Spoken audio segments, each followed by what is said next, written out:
Students, last time हम लोग variable को डिस्कस कर रहे थे। आज हम फर्दर वेरिएबल को कैसे यूज़ करते हैं, वेरिएबल्स में फाइनल वेरिएबल्स कैसे यूज़ करते हैं, इनको डिस्कस करेंगे। जैसा कि आप जानते हैं, जब भी हम किसी प्रोग्रामिंग लैंग्वेज की बात करते हैं तो हम उसमें बहुत सारे वेरिएबल्स यूज़ करते हैं। कैलकुलेशंस के लिए हमारे वेरिएबल्स यूज़ किए जाते हैं जो वैल्यूज़ को होल्ड करते हैं। वेरिएबल को डिक्लेयर करने के लिए वेरिएबल्स के कुछ रूल होते हैं। जैसे आपने सी प्लस प्लस में देखा होगा कि वेरिएबल्स जो हैं वो हमेशा किसी अल्फ़ाबेट से स्टार्ट होते हैं और इसमें कोई स्पेशल कैरेक्टर से आप स्टार्ट नहीं कर सकते हैं, डिजिट स्टार्ट में यूज़ नहीं कर सकते हैं और अंडरस्कोर से आप स्टार्ट कर सकते हैं। उसकी लेंथ कितनी होती है, तो आई मीन ये वेरिएबल्स डिक्लेयरिंग रूल्स होते हैं। अब जब हम वेरिएबल्स की डिक्लेरेशन की बात करते हैं तो वेरिएबल डिक्लेयर करने के लिए हमारे पास सिंटैक्स होते हैं, रूल्स होते हैं, जिसमें हम पहले वेरिएबल की टाइप यूज देखते हैं कि वो हमारा इंटीजर है, फ्लोट है, स्ट्रिंग टाइप है, और फिर हम उसके बाद वेरिएबल का नेम देते हैं। आफ्टर दैट हम उसकी वैल्यू जो है वो राइट साइड पे प्लेस करते हैं। और ये जो इक्वल का साइन होता है ये यूज किया जाता है किसी भी वेरिएबल को वैल्यू असाइन करने के लिए। इसको हम असाइनमेंट ऑपरेटर भी कहते हैं। जैसे आप इस एग्जांपल में देख रहे हैं कि स्ट्रिंग, जब भी आप किसी स्ट्रिंग को डिक्लेयर करते हैं वो हमेशा डबल कोटेशन के साथ होती है। तो आप स्ट्रिंग को इस तरह से डिक्लेयर कर सकते हैं, स्ट्रिंग, स्ट्रिंग का name and then having the values. और इसी तरह से जब हम उसका कोई आउटपुट लेना चाह रहे हैं तो हम फिर system dot out dot println, एक फंक्शन है आउटपुट फंक्शन, उसमें हम नेम को प्लेस कर देते हैं। इसी तरह से आप कोई न्यूमेरिक वैल्यूज असाइन कर सकते हैं, like my number is 15, then you will having the values 15 on the output screen, then you will use the function system.out.println और उसमें आप वेरिएबल का नेम प्लेस कर देते हैं तो आप वेरिएबल को जो है वो गेट कर लेते हैं।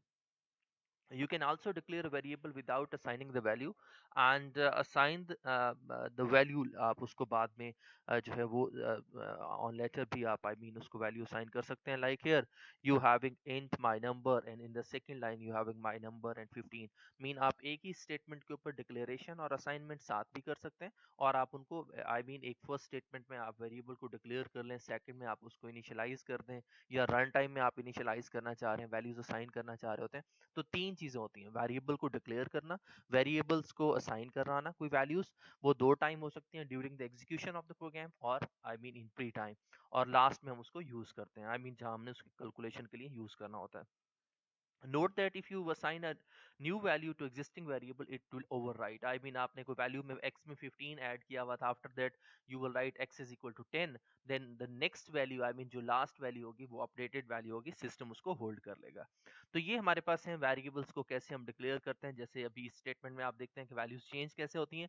my number एक variable है जो integer type है, उसकी values 15 है। after that you having the my number जो है 20, आपने 20 उसको hold कराया and then you will get the value which is again I mean 20। तो वो आपकी स्क्रीन के ऊपर जो है वो आपको डिस्प्ले हो जाता है। हम जावा में फाइनल वेरिएबल्स को भी यूज करते हैं। however you can add the final keyword। एक कीवर्ड है जिसके स्पेशल मीनिंग्स हैं। if you don't want to other or yourself overwrite existing value, then this will declare the final or constant values। हम ये चाहते हैं कि उसकी वैल्यूज रिप्लेस ही ना हो, जो आपने एक दफा राइट कर दी है वो चेंज ना हो। तो अगर आपने फाइनल कीवर्ड यूज किया, final integer type my number is equal to 15, then you will get my number is equal to 20। I mean now value cannot be changed because my number is a final type variable। तो will generate an error, cannot assign a value to the final variables। वो जो है वो एक error जो है वो generate कर देगा। इसी तरह से हमारे पास जो है वो डिफरेंट टाइप्स के जो है वो डेमोस्ट्रेशन के लिए हम लोग यूज करते हैं। Other types like you can say that my number, float type, my letter, my boolean and my text। I mean you having a number different variables। I mean in this example you will see that you having the value integer, you having the value float, you having the value in character format, you having the value in boolean format and you having the value in the string format। तो I mean different variables हैं वो हम इस तरह से use कर सकते हैं। अब हम जब वेरिएबल्स को यूज करते हैं, उनको वैल्यूज भी असाइन कर देते हैं, तो यकीनन हमें उन वैल्यूज को प्रिंट करना होता है, डिस्प्ले करना होता है। तो हम उसके लिए एक फंक्शन यूज करते हैं, println। Method is often used to display variables. ये वैल्यूज को डिस्प्ले करने के लिए मेथड हम यूज करते हैं। To combine both text and variables we can use the plus sign। ये concat करने के लिए, combine करने के लिए हम प्लस का ऑपरेटर जो है ये यूज करते हैं।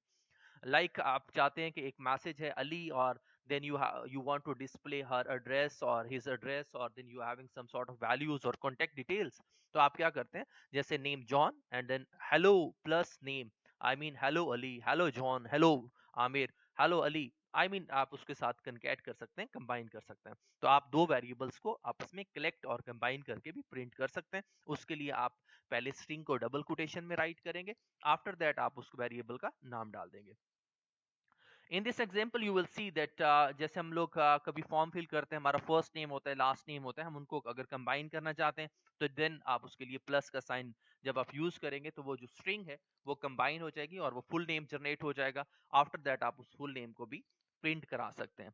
तो for numeric values the plus character works mathematical operator, और जब हम इंटीजर उसमें यूज करेंगे तो उसका बिहेवियर चेंज होगा। लाइक हियर आई मीन आप दो वेरिएबल्स हैं x एंड y, अगर आप उनको ऐड करना चाह रहे हैं so then simply you will put x plus y. It means it has to, I mean, find the values of x plus y. After getting the sum, it will be printed. तो वो print जो है वो जाएगा like x store the values 5, y values 6, and then in the println statement method you will see the result 11 because x plus y will be executed and then they will print the result. वो result आपके पास print हो जाएगा। इसी तरह से एक variable के साथ जब हम लार्ज प्रोग्राम की तरफ जाते हैं तो हमें बहुत सारे वेरिएबल यूज करना पड़ते हैं। ये डिपेंड करता है हमारी रिक्वायरमेंट के ऊपर। अगर आप एक वक्त में एक से ज्यादा वेरिएबल यूज कर रहे हैं तो आप सिंपल एक कीवर्ड इंट और then X Y and Z और X Y Z A B C D int marks percentage all that, I mean आप एक ही साथ में उसको डिक्लेयर कर सकते हैं। जैसे कि आप एग्जांपल में देख रहे हैं x is equal to 5, y is equal to 6 and z is equal to 50. After that you will get that system.out.println, you want to get the sum, product, multiplication, all that, आप यहाँ पर उसको देख सकते हैं। इसी तरह से हम लोग आइडेंटिफायर यूज करते हैं। All Java variables must be identified with unique name. Unique name दिया जाता है ताकि हम उसकी आइडेंटिफिकेशन कर रहे हैं तो उन यूनिक नेम्स को हम आइडेंटिफायर कहते हैं। आप एक प्रोग्राम लिख रहे हैं उसमें दो सेम नेम के आप वेरिएबल यूज नहीं कर सकते हैं क्योंकि आइडेंटिफिकेशन का प्रॉब्लम होगा। लाइक एक क्लास में दो रोल नंबर के हम लोग नहीं होते हैं, उसकी रीजन क्या होती है? आइडेंटिफिकेशन प्रॉब्लम होती है। Identifiers can be short name like X Y Z and आप उसकी डिस्क्रिप्टिव फॉर्मेट भी दे सकते हैं। लाइक आप किसी की एज दे रहे हैं तो आप उसको लिए एज वेरिएबल यूज कर लेते हैं। सम लेना है, टोटल वैल्यू गेट करना है तो हम उसके कुछ डिस्क्रिप्शन भी साथ में ऐड कर देते हैं। डिस्क्रिप्शन से पता चल जाता है कि हम उसको किस पर्पस के लिए जो है वो यूज कर रहे हैं। जैसे इंट मिनट्स पर आवर 60, तो it indicating that you are working on the minutes. तो आप उसके लिए जो है वो यूनिक नेम आइडेंटिफाई करते हैं। उसके लिए कुछ रूल्स हैं। नेम मैं पहले भी ये डिस्कस कर चुका हूँ। Names contain letters, digits, underscore, dollar sign और must begin with the letter. Number should start with the lowercase or it can contain a white space as well. Name can also begin with the dollar sign, but we will not use it in this tutorial or in this example. Names are case sensitive होते हैं, I mean it having the different variables और different variables होंगे और उनकी values भी different होंगी। और जो keywords होते हैं हम उनको as a identifier use नहीं कर सकते। इसी तरह से हम डाटा टाइप्स यूज करते हैं। डाटा में हम लोग इंट कर सकते हैं, फ्लोट हो सकता है, कैरेक्टर हो सकता है, बुलियन हो सकता है और स्ट्रिंग फॉर्मेट हो सकता है। ये हम पहले भी डिस्कस कर चुके हैं कि स्ट्रिंग कैसे काम करता है, फ्लोट कैसे काम करता है, बुलियन में ट्रू एंड फॉल्स की बात की जाती है। और फिर हमारे पास जो डाटा होता है इसको हम दो टाइप्स में डिवाइड करते हैं। एक प्रीएम्प्टिव डाटा टाइप्स होती है जिसमें हम byte, short, int, float, double इनकी बात करते हैं। और हमारे पास कुछ नॉन प्रीएम्प्टिव डाटा टाइप्स होते हैं लाइक हम स्ट्रिंग की बात करते हैं, एरेज की बात करते हैं, क्लासेस की बात करते हैं। ये हमारे पास नॉन प्रीएम्प्टिव डाटा टाइप्स हैं। Preemptive data type specify the size and type of the variable and values and it has no additional methods. इनके कोई functions नहीं होते हैं। But in non-preemptive you having some sort of functions again, आप उस पर use कर सकते हैं। लाइक बाइट की बात की है तो बाइट में 1 बाइट होगा उसका डाटा और उसकी description I mean value store range क्या होगी। शॉर्ट की दी हुई है, इंटीजर की दी हुई है, मेमोरी, लॉन्ग की, फ्लोट की, डबल की, बुलियन की एंड देन करैक्टर की। Primitive numbers are divided into two groups. एक इंटीजर ग्रुप हो सकते हैं जिसमें byte, short, int and long की बात की जाती है जिसमें फ्लोटिंग पॉइंट एग्जिस्ट नहीं करता है। और एक फ्लोटिंग पॉइंट नंबर्स होते हैं जिसमें हमारे पास डेसिमल पॉइंट एग्जिस्ट करता है जिसमें हम लोग डेसिमल को यूज करते हैं। उसमें की दो टाइप्स हैं, एक फ्लोट हो सकता है और दूसरा डबल हो सकता है। इंटीजर की टाइप्स हैं जिसमें हम बाइट यूज करते हैं, इसके अलावा हम शॉर्ट यूज कर सकते हैं, उसके लिए हम इंटीजर यूज कर सकते हैं।